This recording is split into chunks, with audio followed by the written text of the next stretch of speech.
Olá, pessoal! A gente vai falar da continuidade aos estudos sobre Gil Vicente, esse grande dramaturgo português. Olha só, para falar de Gil Vicente, a gente tem que pensar em um dramaturgo que vivia na corte, que era um funcionário da corte, né? Que era patrocinado para que fosse um grande mestre de cerimônias, e assim ele entretivesse todas as pessoas que transitavam pela corte. A gente pode pensar em um Portugal da época do início do século XVI como um país ainda com relações muito íntimas com Castela. Então, por isso, a gente, quer dizer, se a gente para pensar na questão histórica mesmo, a gente vai descobrir que Dom Manuel e Dom João III, ambos foram casados com rainhas castelhanas. Então, vocês imaginam só, a transitividade, a viagem era constante de uma corte para outra. Então, o intercâmbio de pessoas de Castela dentro de Portugal era de uma frequência enorme, absurda. Por isso, a gente tem uma peculiaridade em relação a esse autor também. Embora ele fosse um autor lusitano, um autor português, a gente vai ver que grande parte das suas peças ou eram bilíngues ou simplesmente apenas 15 peças das cerca de 50 que Gil Vicente escreveu foram escritas exclusivamente em língua portuguesa. As demais a gente tem um grande número bilíngue e mais uma parte escrita apenas em castelhano, exatamente por conta dessa transição de pessoas e esse, digamos assim, esse convívio bem íntimo entre ambos os reinos, certo? É incrível a gente pensar no número de 50 peças, porque se a gente pensa em 50 peças, a gente pensa que são 50 obras, né, que Gil Vicente escreveu, e ele tinha uma grande sacada, que era agradar a quem o patrocinava. Então, para vocês terem uma ideia, certo? Quando Dona Maria de Castela engravidou e teve o seu herdeiro, o que foi que ele fez, certo? Um dia depois, ele foi representar uma peça para Dona Maria. E aí, o que é que Gil Vicente faz? Ele prepara uma surpresinha no final.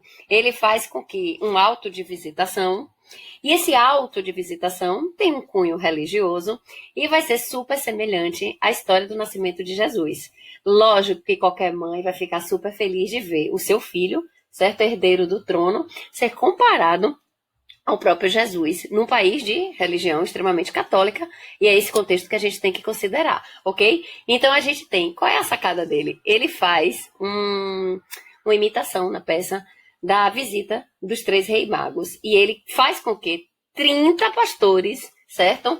Entrem no recinto, né, onde a peça estava sendo realizada, para a rainha, que tinha acabado de ter um bebê, e esses 30 pastores entram com presentes, que são ovos, queijos, carne, etc. Coisas simples mesmo do cotidiano, mas são 30 presentes, e isso faz com que o reino inteiro, certo? Ele cai na graça do reino. Todo mundo ficou encantado, ao ponto de a peça ser encomendada para ser representada de novo no Natal. A tradição bíblica aí vai dizer pra gente muito de Gil Vicente. Eu falei para vocês que Gil Vicente era extremamente satírico e que é uma delícia ler a sátira de Gil Vicente. É muito gostoso, na verdade, ver a crítica que ele faz aos tipos sociais, aos personagens representativos de toda uma classe. E aí tem uma coisa bem interessante, né?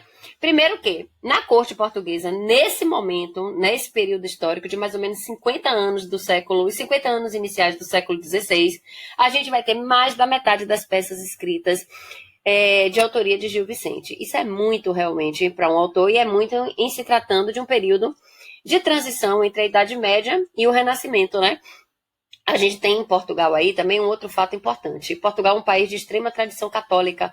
É um país em que as pessoas tinham uma subordinação muito grande à religião. E o rei de Portugal sempre foram reinados de tradição católica cristã.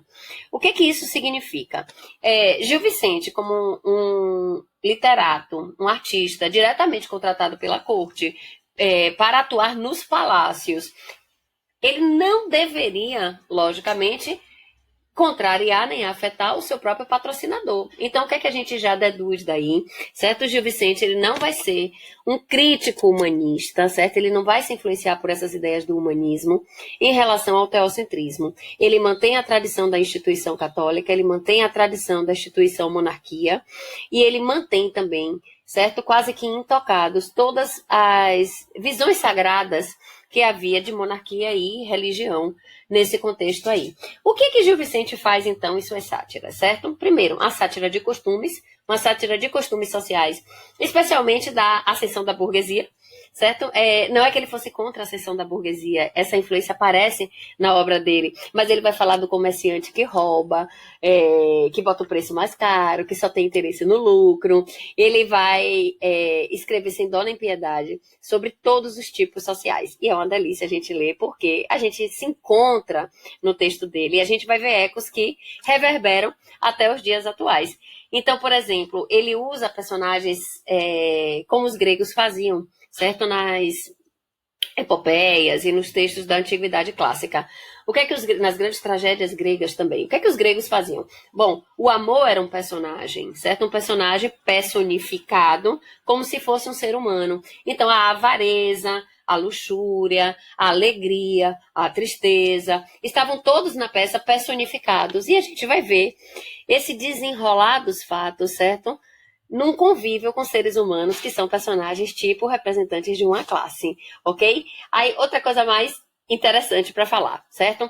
Esse século foi o século das grandes navegações. As grandes navegações já tinham começado, mas a gente vai falar exatamente que foi o século que Portugal se lançou ao mar.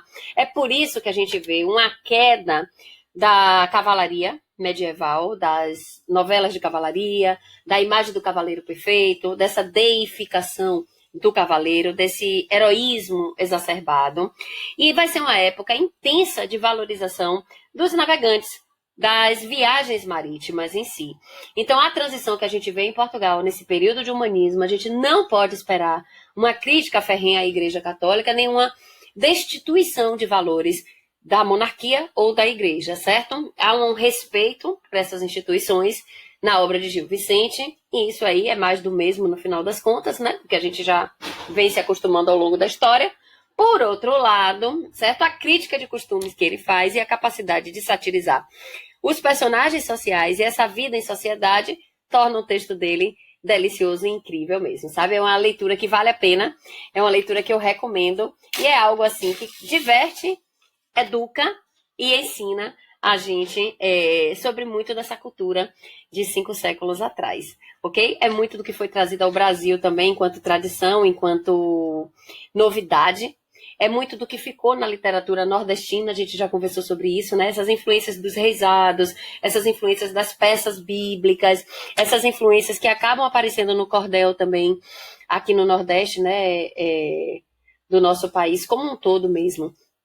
Então, bora pensar aqui em Gil Vicente. Gil Vicente é um autor dessa época, dessa fase de transição, do fim da Idade Média, do humanismo já renascimento em muitos países europeus, mas a gente não vai esperar encontrar um antropocentrismo pleno na obra de Gil Vicente, porque não há uma negação do teocentrismo nem das instituições representantes do cristianismo, do catolicismo e nem da própria monarquia.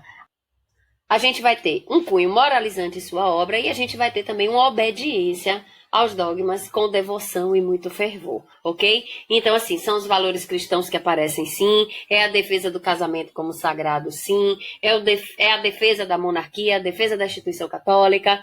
Por outro lado, a gente tem uma crítica de costumes e uma crítica das relações sociais super bacana de se conhecer. Então, por hoje é só, a gente continua na próxima aula. Beijinho!